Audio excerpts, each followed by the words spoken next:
গুমনামি বাবা কি সত্যিই নেতাজি? আগে 23শে জানুয়ারি এলেই উত্তর মেরু থেকে ভেসে আসা হিমশৈলের মতো জেগে উঠত বিশাল এই প্রশ্ন। এখন কচি পাতার মতন স্কুল পড়ুয়া, কলেজ পড়ুয়া ঈশা, ঈশান, রিভু, আরাত্রিক, শামীম, ত্রিনা, মাইকেল জানতে চায়, সত্যিই কি নেতাজি? যদি না হয়ে থাকেন, মাত্র 48-এর অগ্নিদূত কোথায় ছিলেন, কেমনভাবে? সত্যি ছিলেন সাইবেরিয়ায়, বেরেলিতে, শোলমারিতে? যদি হয়েই থাকেন, কেন বের করে আনা গেল না? আমরা যারা হিসেব করে বেঁচেছিলাম সকল প্রশ্ন ধোঁয়ার মতো, আজকে ঈশান, রিভু, তিমির খুঁচিয়ে যায়। তোমরা কেন নৈশব্দে লুকিয়েছিলে? সুভাষ কেন একটা শুধু বিমান ঘাঁটি, গোমো স্টেশন? ভুলতে পারলে প্রমেথিউস? ঠিক হে তোমার জাতীয়তা স্বদেশ ভূমি, মুছবে কিসে রাত্রি কেমন সকাল ঢাকে? 123 হলো না? তারপর 24, 50, 500, 1000।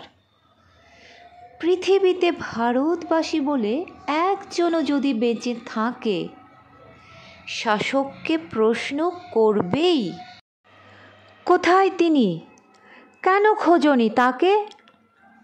45-এর বিমান দুর্ঘটনা কি প্রমাণ করতে শুধুই কমিশনের পর কমিশন, দিস্তে দিস্তে পাতার পাহাড়, তারপরে সব ঠান্ডা ঘরে। ভয়টা কিসের সত্য জানাতে?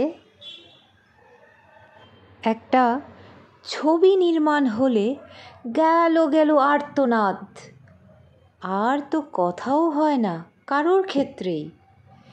শামীম, আরাত্রিক, ঈশান ততই তীব্র হয়। আমরা সত্য জানব, কি হলো, কেন হলো, কোথায় হলো, কেমন করে? এত বড় একটা নদী অন্ধকারে হারিয়ে গেল, এত বিশাল একটা পাহাড় ডুবলো জলে। আসলে যারা ভোলাতে চায় তারা জানে অঙ্কটা ঠিক মিলছে না কো। কেশবনাগে, কালিদাসে, ইউক্লিডে বা আর্কিমিডিস, কমিশনে কোটি কোটি পাতার নিচে লুকিয়ে রাখা সত্য কোথায় অবলুপ্ত পাথর চাপা ভবিষ্যতের তলা থেকে যেমন বেরোয় রক্তকরবী। রবীন্দ্রনাথ যাকে দেখে নির্দিষ্ট জানতেন, এই দুরন্ত তরুণ ভাঙনের জয়গান গাইতে এসেছে। এ কি সেই তাসের দেশের রাজপুত্র? নইলে মহাজাতি সদনের উদ্ঘাটনে কেমন করে ব্রিটিশের সব রোষ উপেক্ষা করে হাত রাখলেন মহাজাতির ভবিষ্যতের হাতে? আইসিএসের নিশ্চিত সুখের সত্য সত্যেন্দ্রনাথ ঠাকুরের ভাই জানতেন না এমন তো নয়। সব ছেড়ে আসা ঝড়ের বুকে পড়া তরুণকে বুকে ধরে ভবিষ্যৎ ভারতের সৌরভ পান কেন, কোন আস্থায়? আর গান্ধীর মতো জনক সেখানে হাহাকার করেন, পট্টভি সীতারামাইয়ার পরাজয় আমার পরাজয়। আবার তিনিই তো বলেন 46-এ আমার বড় ছেলে বেঁচে থাকলে। কেন?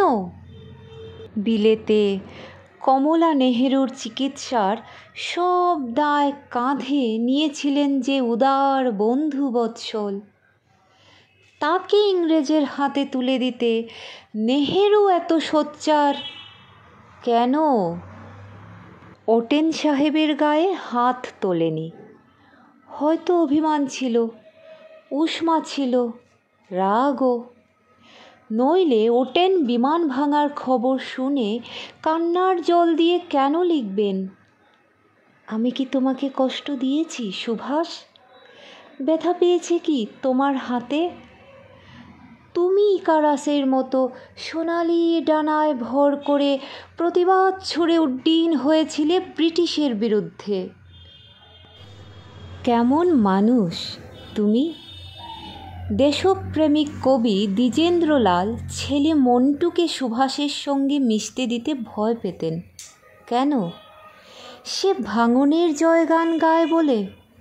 ধূর্যটি দিলীপ নির্মলেন্দু বন্ধু হয়েও তোমাকে মানত রাজরাজেশ্বরীর মতো। কেন? কি ছিল তোমার মধ্যে?